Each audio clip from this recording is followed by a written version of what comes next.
This is Hannibal here from thehannibaltv.com coming at you with my weekly review of the points I find interesting in Dave Meltzer's Wrestling Observer newsletter. I just watched a clip, by the way, of Paul Bear saying he thinks the Montreal screw job was a work, which I truly do believe now. You got Vince, Brett, and Sean, three of the greatest workers of all time. Things worked out pretty well for Brett in the end. Went to WCW, made a fortune, got his Lloyds of London settlement from his WCW injury, then went back and made a fortune in WWE. A lot of things about the whole situation don't add up, but I'm not going to digress into that. I'm just saying Nash believes it was a work as well. There's a lot of people that do. Demolition believe it. But let's get into the Wrestling Observer newsletter.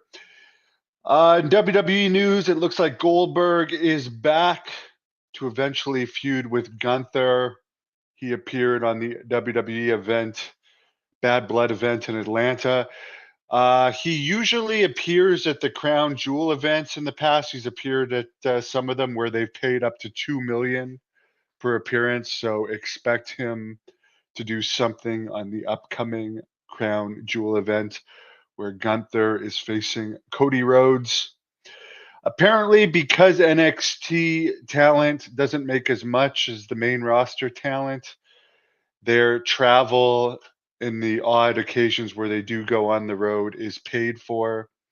So their event in Chesterfield, Missouri, before about 1,800 fans this week, was covered, and they had to stay in Chesterfield a bit longer um, due to the travel restrictions because of the hurricane. Which, sorry for anyone affected by that in the U.S. I guess that's the price you have to pay to have good weather most of the time. Unlike here in Canada, where it's already getting pretty cold, but we don't have hurricanes, but we get brutal winters. And of course, that NXT event that featured Randy Orton and Jimmy Uso was moved from St. Louis in the NHL arena to basically a concert hall due to low ticket sales. According to Dave Meltzer, overall, for the rest of the year, WWE ticket sales are down, other than in Vancouver for Survivor Series and Phoenix, Arizona area taping that's coming up. They did do good numbers though for Nashville for SmackDown last Friday, 10,000 ish. Raw in St. Louis on Monday, 8,000. So the main Ross, I mean, they were going to be in the same arena, I think, for NXT the next day. So I mean, anytime you're going to run an arena twice, it's going to make the crowd less. So good call on them moving to the smaller arena. Whereas AEW, they have 1 to 2,000 people in NHL arenas all the time, which is just a waste of money because those arenas cost so much to rent. And it actually costs money to pay these people to tarp the arenas too.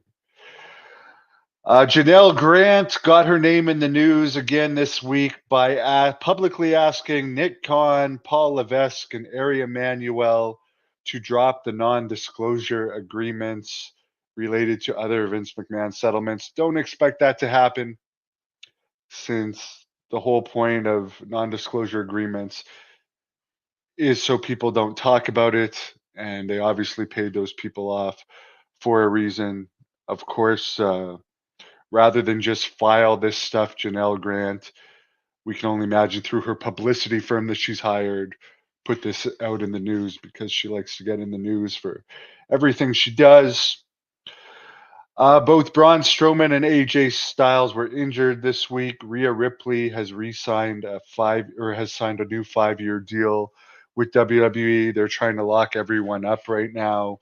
They even signed Jesse Ventura and DDP to Legends deals, two people they probably don't want appearing in AEW. Nikki Bella's husband has filed a restraining order against her. They're having a messy situation right now stemming from a domestic dispute.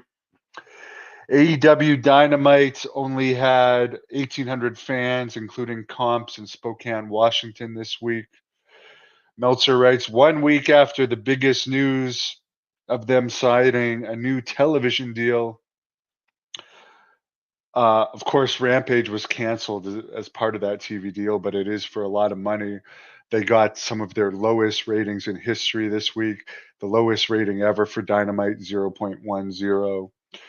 Collision and Rampage also did brutal ratings last week. Apparently, AEW 18 to 49 ratings are almost half of what they were a year ago. So, I mean, congratulations on the TV deal, but less people care about your product than ever. Jake the Snake, who was re-signed back in March, is apparently starting to make TV appearances again. He did a appearance where he traded um, Lance Archer to the Don Callis family. It's funny that they're doing a thing where he made the trade.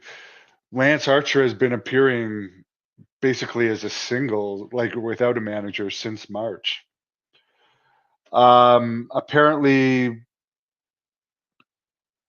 most of the upcoming attendance for AEW seems to be in the 1,000 to 2,000 range, including comps, with some under 1,000 at this point for pre-sales.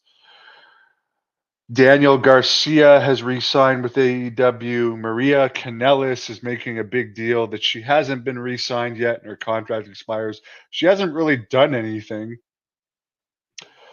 Um, who knows, with the way they throw around money, she might be re-signed, but I mean, they hardly used her in her last contract. To me, it would just be a waste of money to re-sign her. I think she was one of the Diva Search girls originally. In UFC news, Conor McGregor is going on trial November 5th for a personal injury lawsuit filed by a woman that he allegedly assaulted in 2018. Gable Stevenson is training with John Jones for John Jones' upcoming November 16th fight against Stipe Miocic. Jake Paul is apparently making $40 million for his November 15th fight on Netflix versus Mike Tyson. Tyson is apparently making $20 million. Big money. Hello to the doctor. By the way, this weekend there's going to be a Hall of Fame ceremony in Albany, New York, that I am going to be covering for the Hannibal TV. Some of the inductees this year are going to be El Santo, Kurt Angle, Dusty Rhodes, Jack Briscoe, Harley Race, Bill Apter, and Mario Savaldi. So I'm really looking forward to covering that. I will be doing a full shoot interview with Tony Atlas, who's going to be around for that. And next week I will be interviewing Don Morocco, the magnificent Morocco, the original Rock. Really looking forward to that. 2 in-person interviews. It's going to be a fun week.